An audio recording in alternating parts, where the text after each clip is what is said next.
On today's episode, we're going to learn from a mama who has had 7 normal, uncomplicated pregnancies and births.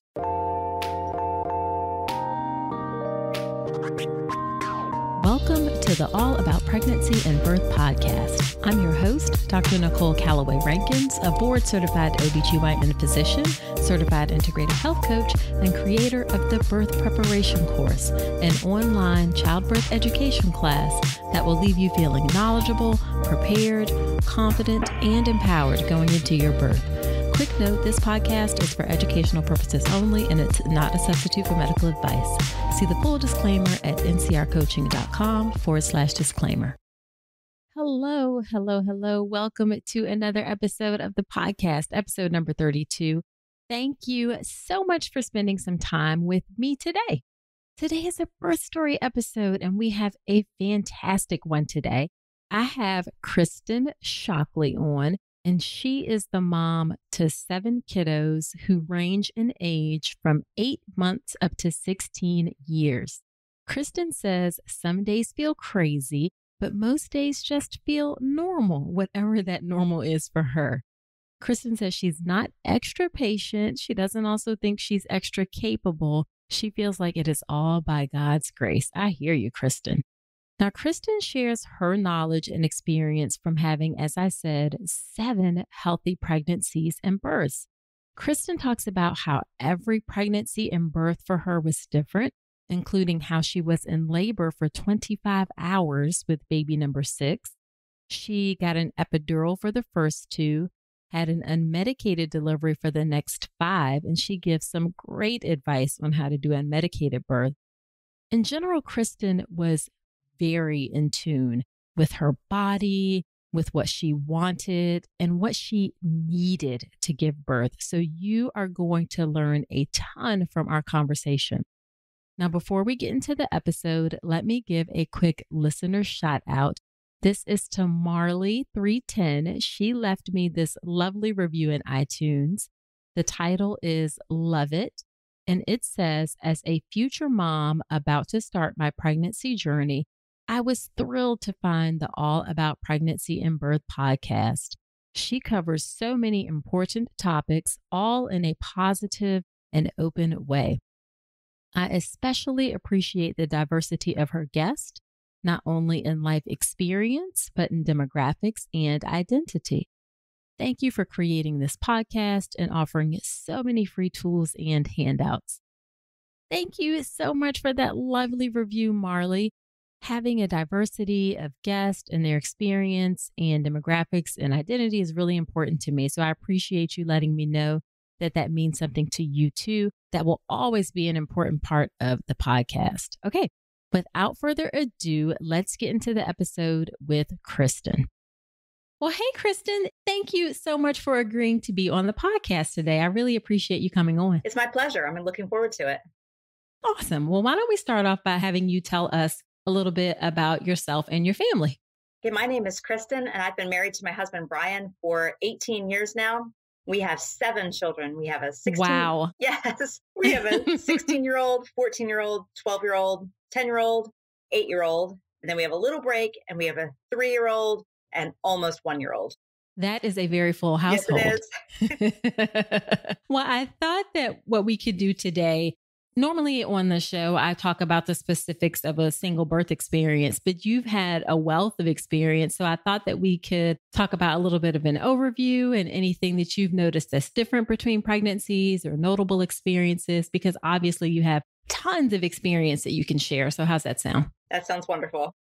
Okay, awesome. So why don't we start off with prenatal care? So for your prenatal care, did you see physicians or did you see midwives or both, or what did you do?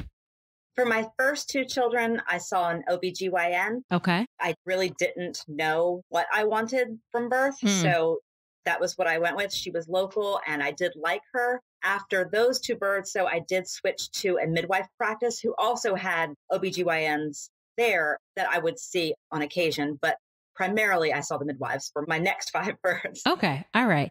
And what difference did you notice between the care that you received from physicians and midwives? And you can be honest. I know I'm an OBGYN physician myself, but be honest. What differences did you see?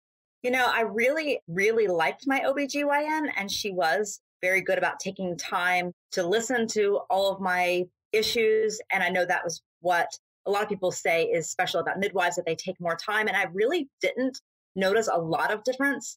My main thing was that the hospital where the midwives practiced was a little more to my liking than the hospital where the OB GYN practiced. Got it.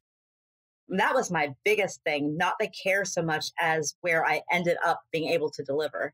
Okay. Well, that's reassuring that you didn't find that much of a difference. There are OBGYNs who are capable of listening and doing that kind of thing like we're supposed to do. Yeah. And then was there anything in thinking about your prenatal care, either with the physician or the midwives, is there anything that stood out that you particularly enjoyed or didn't like about your prenatal care? I don't know. I'm a pretty independent person, and I did a lot of research and things on my own, so that when I would go, I would obviously listen to what they recommended, but I already kind of had an idea about a lot of things. So really, I felt like it was a good relationship where my care providers could tell me things and I could tell them things, and we had a really good working relationship. So I don't have a lot of negative to share. Really, everything was just how I wanted it. Oh, well, that's good. But it sounds like the key, though, is that you took some time to educate yourself. Is that fair to say? Yes. And what was nice too is when I would do my own research, then I could take it back to my midwife or to my OB GYN and ask questions, but already know where I was coming from, so that when they would give an answer, I already had an idea of, or I just had a basis of knowledge that I could draw from, which was very helpful. So yes. Gotcha. So you did your own research and then took it back to your experienced providers to say, hey, here's what I found. Here's what I'm thinking. What are your thoughts? Yes. Yes, that's exactly right. And I think that's the way it should go, actually. Did you ever feel like you met any pushback? Like, why are you researching this? Or why are you asking me that? Or any of that kind of stuff? No, I don't really feel that way. There were some things that I would talk about that they would say, well, I prefer not to do it that way, or maybe think of this instead. But I never really felt like I was always respected for what I was bringing up. Okay, good. Which is key, important. Yes. Must happen for sure. Yes. And what kind of places did you do research? Were there any particular books that you read or websites, or do you remember any of that? I really liked, especially for my more recent pregnancies, I enjoyed the Mama Natural website.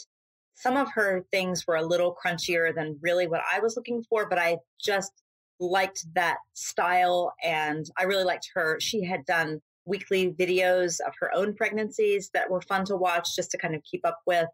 So I really enjoyed that. I also am a big reader, so I did do some reading. I know the Dr. Sears series, there was a pregnancy one that I read, and also a birth book that I read that I enjoyed. Talking about your pregnancies, did you have any problems during any of your pregnancies, like diabetes or high blood pressure or anything like that? No, I didn't. I think it was just one. I did fail the 1 hour diabetes test, but it was not a problem at all when I went back for the 3 hour one. And then with the subsequent pregnancy, I think that was my 6th pregnancy. With the 7th one, everything was fine. I didn't have any trouble with my sugar. So I think that was just a fluky kind of thing. But really, I had very easy, in comparison to what some people go through, very easy pregnancies. No notable thing. I didn't have high blood pressure. I did not have, really, I never even had much swelling. I mean, it was just really, really ideal for what I hear some people go through. So you're just a textbook example of how pregnancy can go. I guess so. Now, are you normally, I guess, pretty healthy? Are you active, exercise? I am. I am very active. When I had my 7th one, which was my most recent pregnancy, I was not as active because I also had a toddler in the house. But when I was pregnant with my 6th child, I was a runner, and I ran all the way up until the day that my water broke with her. So I was very active, which I think helps. I'm also very conscious of what I eat and was drinking plenty. And so I know that helps. Absolutely. It absolutely does help for sure. And you felt like you were able to run during your pregnancy. This is one of the things that people, wonder about exercising. You felt like you were able to keep it up. Yes, I did. Now, obviously, I slowed down a lot near the end. I was probably not running much faster than a walk, but I was able to do it. My midwife also was an older woman, but she had been a runner. And so I felt like I had her support also, that she was okay with me doing that as long as I was following how I felt and was very conscious of that. And that's one thing that I tell women, you should definitely continue to exercise. And if you were active beforehand, please keep up your activity during your pregnancy. It helps, but use common sense and listen to your body. Don't push yourself beyond what feels, you don't want to stress yourself out. Yes. Now, my 7th pregnancy, I started out at the very beginning still trying to run. And within a couple of weeks, it just did not feel good. I was having a lot of soreness in my legs and also in my pelvic area. And so I went to just walking. And even that sometimes was not very comfortable, but I was able to maintain walking for exercise instead of running. Awesome. Do you work outside of your home at all? Like, were you juggling a job also? With my first pregnancy, I was still working, but after that, I've been a stay-at-home mom. Okay. Okay. Now, I do homeschool my children, so I was still doing a lot of work in the home, but I was not actually leaving for a job. And that's what I was getting ready to say. Oh, you're still working. You're just not working outside of your home. Not working outside. Now, one thing I tell women is that every pregnancy can be different. What is your experience or your take on that? Oh, for sure. They had so many similarities, but also a lot of differences. My biggest difference in my first couple of labors really were long, which is normal at the beginning. And then I expected them to get maybe a little shorter as things went on, and they didn't. In fact, my 6th labor was my longest, and then my 7th was very quick. So that was very different in what I was expecting, where I was expecting it to trend one way and it did not. As far as pregnancy itself, they were all very similar, but little things would come up that were different, where like for my 7th, for a while, we thought, well, he was breech for a while. And I had never had that happen before. Like I was saying before with exercise, where I would feel one way with one pregnancy and a different way with another, as far as how much I was able to do. I don't know. No, that's okay. But it sounds like still you're saying that there were similar things and there were different things. So don't be surprised if you feel different things between pregnancies. A lot of times I see women, especially with the second one, that are like, oh, well, my first one was nothing like this. And it's like, you get what you get each time. Yes. It could be different every time. Yeah. So let's shift and talk about what happened with your births. I presume, were all of your babies vaginal births? Yes, they were. Okay. Awesome. And did you ever have to be induced at all? No. With my first pregnancy, I passed my due date. And as we were creeping along toward the 41-week mark, they were noticing that he looked like he was going to be a big baby. And my OB GYN was a little concerned, even though big babies do run in my family, because I had never given birth. They just weren't sure how big of a baby I would be able to have. And so as we were getting closer, we were discussing induction, and I was scheduled to be induced at 8 days past his due date, but he ended up coming at 7 days past. So I did not have to be induced. And then with my second baby, it was a very similar kind of thing, where they thought that she was big and they did an ultrasound to check. And I know that's not always reliable, but she was showing that she was going to be close to 9 pounds. And so we also scheduled an induction, and she was born before I actually had to go in. And then with my others, they came early and it was never even discussed. Okay. So I never just early, did. Not like super early, or just like after 37 weeks, still full term. I was always full term, but I had a couple that were born right after 37 weeks. And so early, as far as not on my due date, but not dangerous early.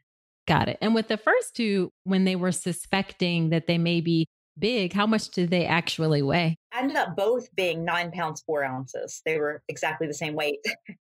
Okay. So they were on the bigger side, but obviously you were able to handle it. Yes, I was. I really did not have any problems at all. Even my pushing stages with both of them were, I think 20 minutes was the longest I ever pushed. So I really did not have any trouble delivering big babies. So you were just made to give birth. Apparently so. Now, what did you do for pain management during your labors? With my first two, that was where I still had an OB GYN, although it had nothing to do with her. It was really the hospital. I had gone into it planning to have a totally natural labor and not do anything for pain medication, but I was not allowed to get out of the hospital bed. And so I really didn't feel like I could cope well. They had me hooked to monitors and they said, oh, after a while, it's okay if we get off of the monitors for a short time while you walk. But yet that never really did happen. So I ended up with an epidural on the first two. And then when I switched to a different midwife and a hospital, the policies were different. And I still was monitored, but it was more intermittent monitoring. And so I was able to move more. And with those 5 labors, I was able to go totally natural without epidural, which I actually preferred because the recovery felt easier to me, even though there was more pain during the labor. Interesting. I've heard a lot of women say that when they compare. There's obviously nothing wrong with an epidural if that's what you want, but I definitely hear women say comparing birth with an epidural and without an epidural.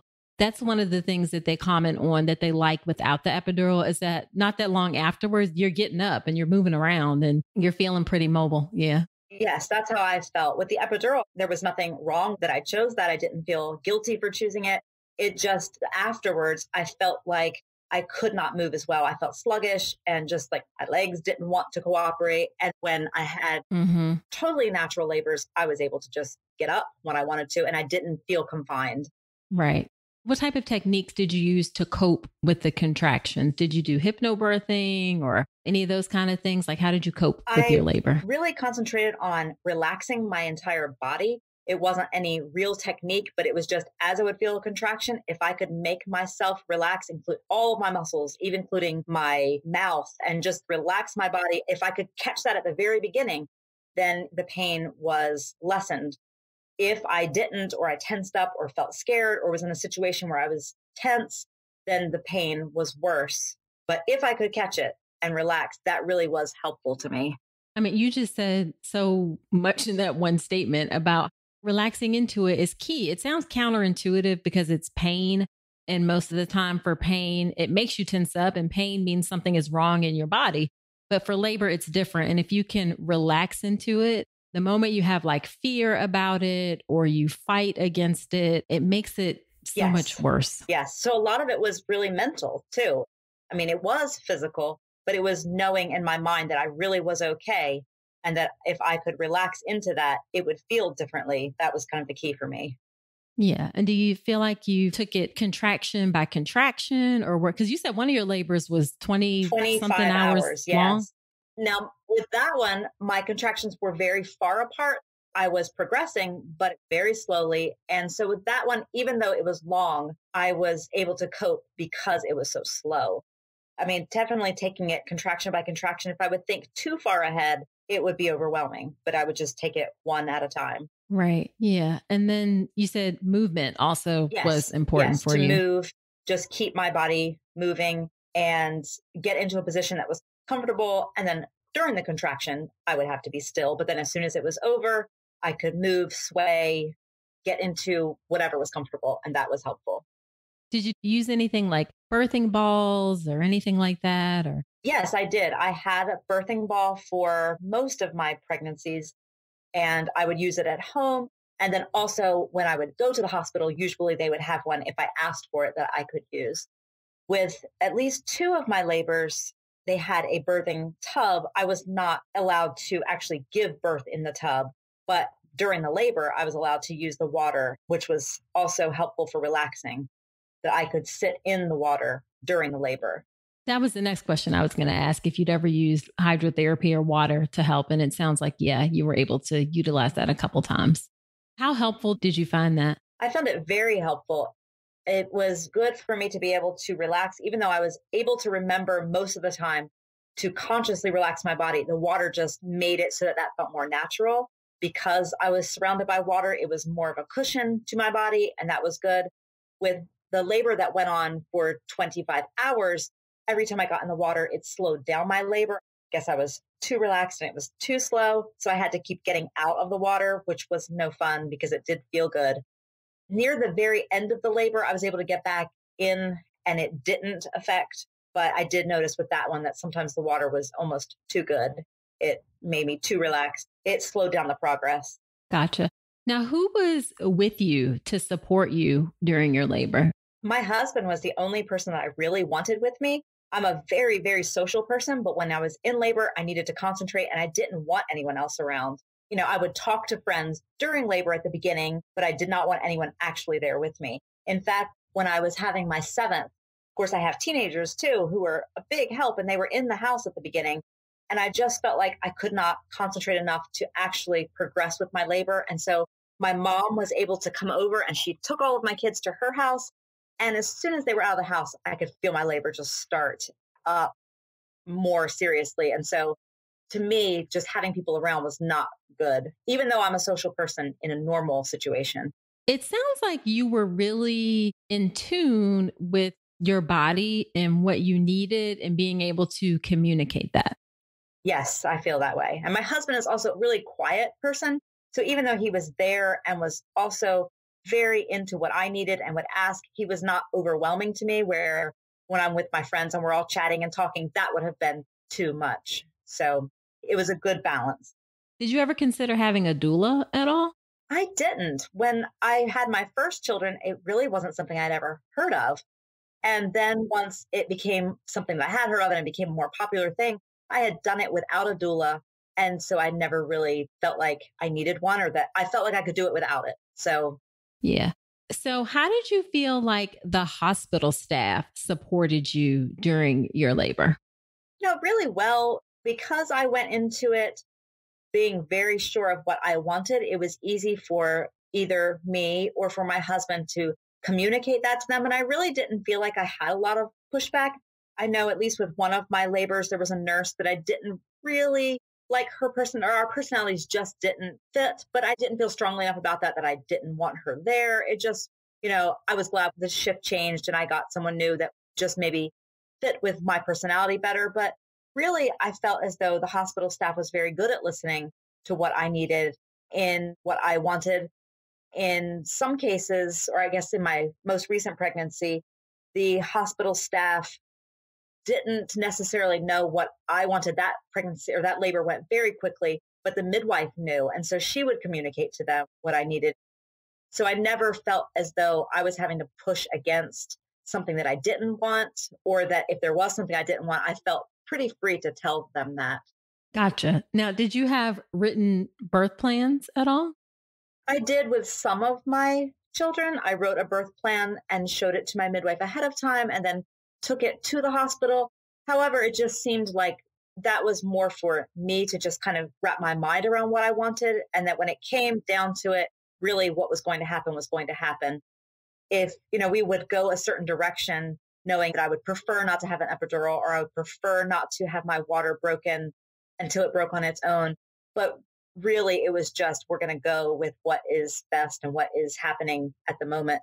So even though I had a written birth plan, it was more for me and for my midwife just to know what our plan was going into it, more than something we had to be rigid and hold to. So you were very flexible about things. I was. I don't know in my mind if there were certain things I probably would have been disappointed if they had not gone the way I wanted, but I tried to be flexible and it all seemed to work out the way I wanted on the major issues. Right, right. Well, what kind of things were you looking for that you wanted that were important to you? Once I'd had my 2 epidural births and I had switched over to trying to go all natural, I really wanted to do that if I could. I knew that there were times when, I may decide that I just couldn't handle this anymore and it would be better for me to go that route. But I really wanted, if possible, to go without an epidural. I also felt pretty strongly about letting my water break on its own. I had had it broken with my 3rd and my 4th, I think it was. And once that happened, the pain of the labor was almost more than I could handle. I did get through it, obviously, but it was much more intense. And when my water would break on its own, it was more comfortable. So that was something that I preferred. I preferred to be able to move during labor and for my monitoring to be intermittent. I guess those were the main things that I guessed. What about eating and drinking during labor? What was your hospital's philosophy towards that? The first hospital where I had my first 2 children, the policy was you could not eat or drink anything besides ice chips. And because I had an epidural, I did not go to the hospital until fairly far into my labors. It was never even an issue. I didn't want to eat or drink anything. It wasn't anything that I had to fight against or consider. It wasn't even an issue, even though I knew that was the policy. When I had my other children, the policy was within, as long as I was not on any medication or in any situation where it would have been dangerous, they did not mind eating and drinking. And so I was able to, if I wanted it. Normally, when I was in labor, it wasn't something I was drinking, yes, but eating, I was not really interested in. By the time I got to the hospital, I was in a state where that wasn't something I wanted. Yeah, it's interesting. When you're in active labor, you're not hungry. No, Yeah. no. Yeah, you're not hungry at all, actually. And you may want like a little snack or something. And sometimes you Yes. need to eat because you need energy. I've always questioned, I'm like, God, we know the uterus is a muscle and muscles need energy. So sometimes we got to give women some energy, so their uterus can work. But in general, yeah, you're not hungry when you're in full blown active labor. No. Now, as soon as the baby was born, I was very hungry. But during the actual process, no. Yeah. Now, speaking of your births, were there any issues or problems during the birth process? With my seventh, we were thinking that he was breech, and he was breech until about 33 weeks, which all of my other babies had turned head down much sooner. So that was a concern. When it actually came to, see, he was born at 39 weeks.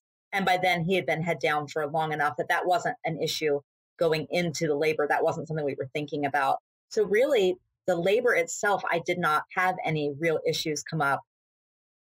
And no problems with like bleeding after delivery or difficulty getting the baby out or pushing for a long time? Any of those things happen? No, I've always had a really short pushing phase, very intense pushing, but not long. And I am a redhead, so bleeding has been something that's always been talked about, but I've never actually had an issue with it. Always nurses and midwife been aware of that and watching very closely in case something were to happen, but I've never actually had it happen. Awesome.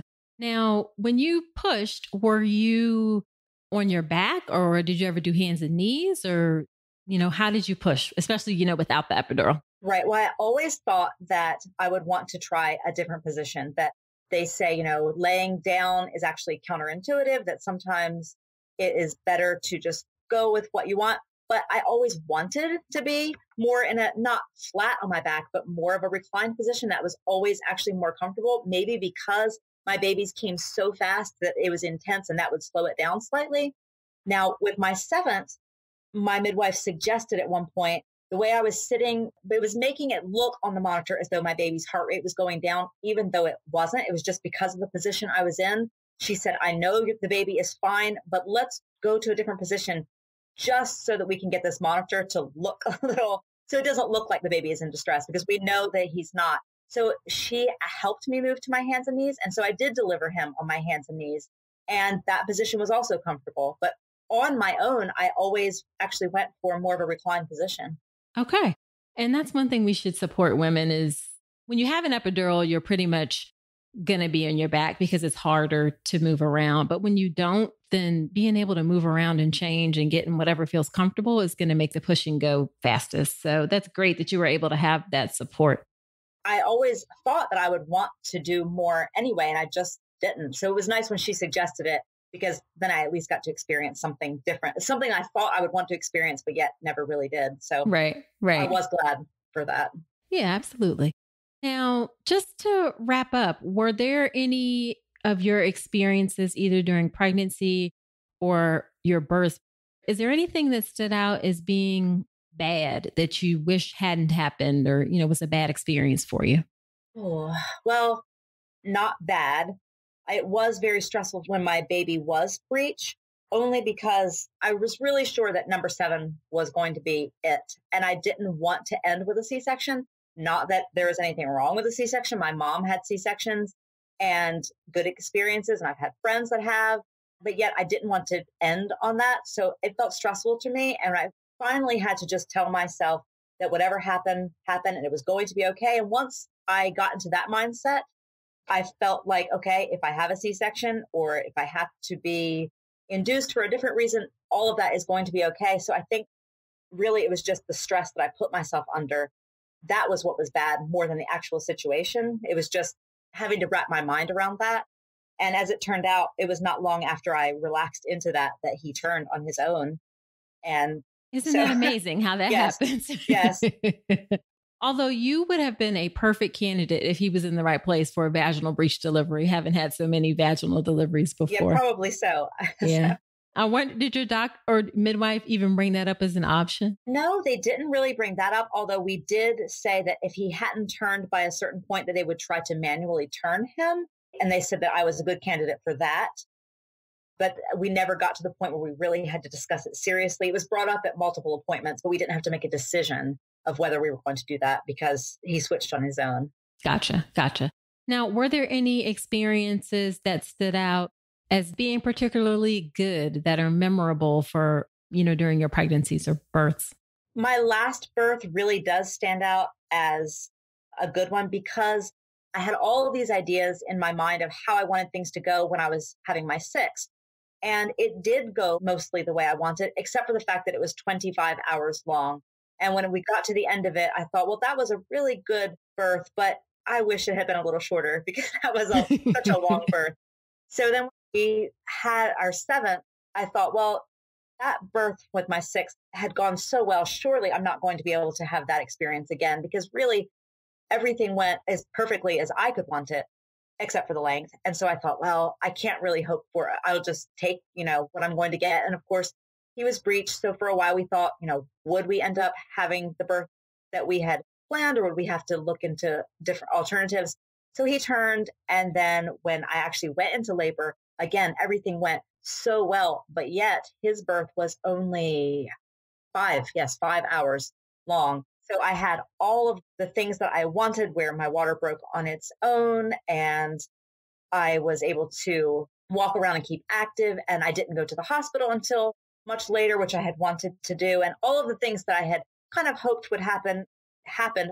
Plus I got the short labor that I wanted. So that experience does stand out as a very happy, by the time I got to the hospital, in fact, when I got to the hospital with him, I was very calm and they said, well, actually right now our labor rooms, a lot of them are full, but if we check you and you are, 5 or 6, we'll be able to move you along more quickly. And when they checked me, I was already at 8 centimeters and everyone was shocked and everything went quickly and we got a room and I walked into my room and he was actually born a half an hour later. So I have all these, it was just really happy. It wasn't scary. It was quick, but it was happy and just really good memories associated with that. So I do have really nice. Yeah. So that birth was just a nice ending to all of my births. Awesome. I'm getting back to this 25 hours on number 6. How did you mentally keep yourself going? Because you had 5 before and none of them were that long. I mean, were you getting frustrated or? Looking back, I don't really know how I did it because I feel like I'm kind of an impatient person. I'm energetic and to have to just sit and be quiet and calm through all of that. But really, I lost track of the time. I mean, some of it obviously was 25 hours. I went through a full day. And so a lot of it was nighttime and it was quiet and I lost track of time. It did not feel like 25 hours to me. My husband, he has worse memories of it than I do. He said that felt like the longest day of his life. The time, I just kind of went out the window. I didn't think about the time. And it was a slow labor. There was lots of time between the contractions, even though I was progressing. There was time between so that I didn't feel like the labor wasn't just on top of me all of the time. It was very slow and moving forward. So I didn't get overwhelmed by it. Well, that's good. That's good to know. I was just thinking about that. It's like, oh my God, 25 hours. Now, were you at home? I'm like, how much were you at home and how much were you in the hospital for part of that? Well, my water broke near the very beginning. So they did not want me to stay at home for a long time. I was being negative, but they just were concerned that with my water breaking, if I was home for too long, they just wanted me to be there. So I did go in early. I didn't really want to. I would have preferred to stay home longer, but my midwife asked that I come in. And so I was okay with that. And I did it. So I was in the hospital for, probably 18 or 19 hours. I was in the hospital. Oh, wow. Okay. The way it went, I'd never felt that I was overwhelmed by it. And the time went by and I just didn't watch the clock. And so even though it was 25 hours, really, it did not feel that long to me. I do like how you're saying you try to stay at home as long as possible. That's something that I tell women for sure. If you don't want interventions, then stay home as long as you can, because when you come to the hospital, we don't know what to do except intervene. So stay at home as long as you can. With my last one, because the 6 had been 25 hours, I was determined I was not going to go to the hospital right away. Since my water hadn't broken, I didn't have any reason that I needed to.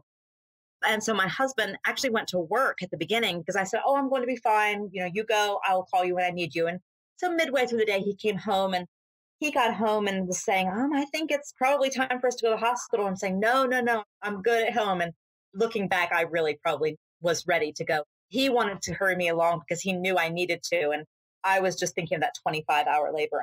So when I got to the hospital, it was already 8 centimeters and close to giving birth. Probably a lot of that was because I had waited at home so long. I'm glad I did. I was fine. But it is funny looking back that probably he knew a little more than I did about how I was acting, that it was time to go. Right. Now, looking back on your 7 pregnancies and births, is there anything that you wish you would have known beforehand, or, any advice that you'd like to share? Well, definitely not to stress out about the little things or even about the big things. There's not much that you can do about things that are happening in your pregnancy, whether it's something like you can take care of yourself health wise, but some things that come up just really are out of your control. And I wish that I wouldn't stress about it when those things would come up, because in the end, there was nothing I could have done about it anyway. So if I had just given myself permission to relax into some of that, I think it would have just made some of the experience better. Really, none of my worry changed anything. So that's a key point. Worry very rarely changes anything. Why is it so hard for us to sink that into our brains that worrying about it does not change a thing? No, I know. But yet it was so hard to tell myself that I wanted to think about it and plan through it, even though there was nothing I could do. So I wish that I had just been more relaxed. As it turned out, in almost all of my births, the end went the way I wanted them to go anyway. So the worrying did nothing. It just made me worry.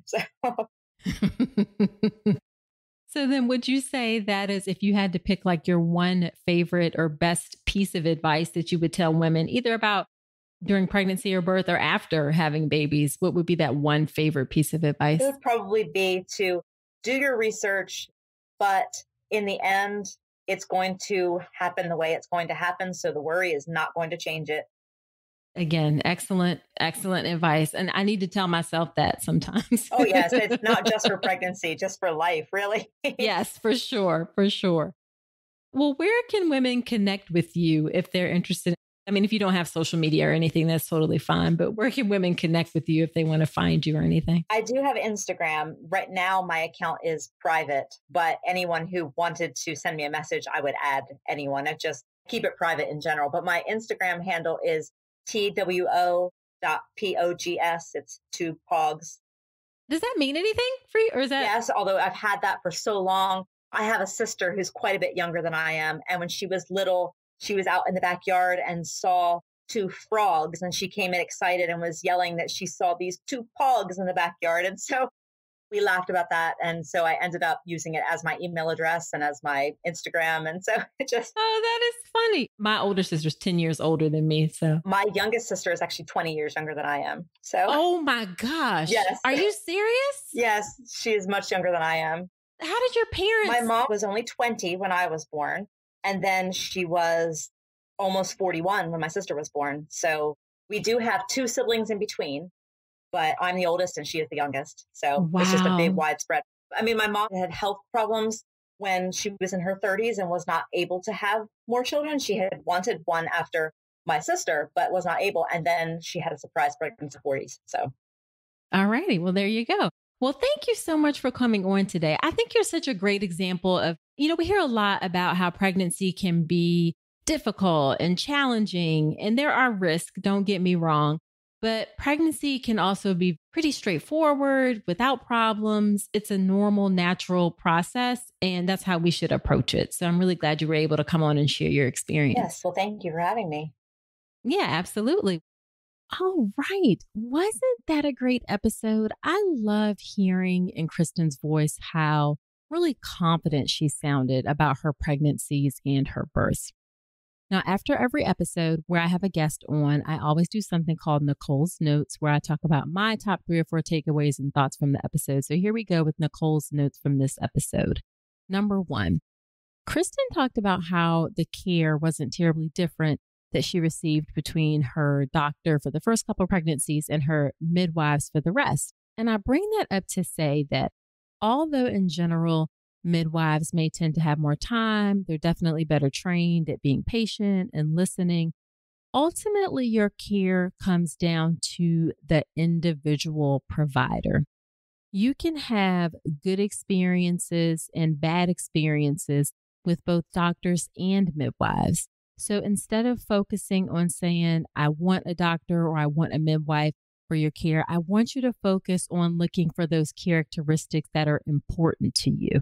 So looking for someone who respects you, looking for someone who listens to you, someone who makes you feel like you're heard, someone who answers your questions. So I see sometimes women get really caught up on thinking that one type of provider is better than the other, and that's not it. It's the type of care that's provided. And you can find that with both types of providers. So just look for those specific things that I talked about. Number 2, Kristin educated herself. I have said this time and time again, how important education is in order to help you have the birth that you want. Obviously, listening to this podcast is part of that. So thank you for tuning in. And I hope you do feel educated as a result of listening to this podcast. And Kristin did a lot of her own research, but she brought those questions to her providers when she had questions. Now, I say that to say that there's a ton of information available out there because of the internet. Information is plentiful, but interpreting that information with context, that takes skill, that takes experience, and that takes training. So that's where your midwife or your physician comes into play, being able to interpret the information that you have. So do your own research and then bring the questions you have and keep an open mind to learning from the experience, the skills, the knowledge, the expertise that your midwife or physician will bring to the table. And then number 3, Kristin had 7 healthy pregnancies and births. And a big part of that was probably how healthy she was to begin with and how healthy she remained between pregnancies. A lot of your pregnancy has to do with how healthy you are going into it. Obviously, you can make changes. Pregnancy is a great time to try to incorporate new healthy habits into your life. But the healthier you can start going into your pregnancy, the better chances that you're going to have of having a smooth pregnancy without problems. Obviously, it's not a guarantee, but it certainly increases your chances. So do your best to optimize your health before your pregnancy and maintain your health as much as you can in between pregnancies. All right, so that is it for this episode. Come join me in the Facebook group All About Pregnancy and Birth Community, where we have great discussions there. We talk about more than just a podcast, and it's open to all. It's open to pregnant women, doulas, childbirth educators, lactation consultants, anybody who's interested in pregnancy and birth. Come on and join us inside the group. The link to the group is in the show notes, or you can search for it, All About Pregnancy and Birth, on Facebook, and it will pop up for you. Also, be sure to subscribe to the podcast in iTunes or wherever you listen to podcasts. And I would love it if you leave an honest review in iTunes. I love giving shout outs to folks on episodes, and it also helps other women find the show. Now, next week on the podcast, I have an infant sleep consultant. She's actually based in Canada, and she gives some great advice about how to help your baby get into a great sleep routine quickly. So come on back and listen to that episode next week. And until then, I wish you a healthy and happy pregnancy and birth. Today's episode is brought to you by Women's Wellness Coaching by Dr. Nicole Calloway Rankins. Head to ncrcoaching.com to check out my free 1-hour mini course on how to make your birth plan, as well as my comprehensive online childbirth education class, the Birth Preparation Course. With over 8 hours of content and a private course community, the birth preparation course will leave you knowledgeable, prepared, confident, and empowered going into your birth. Head to ncrcoaching.com to learn more.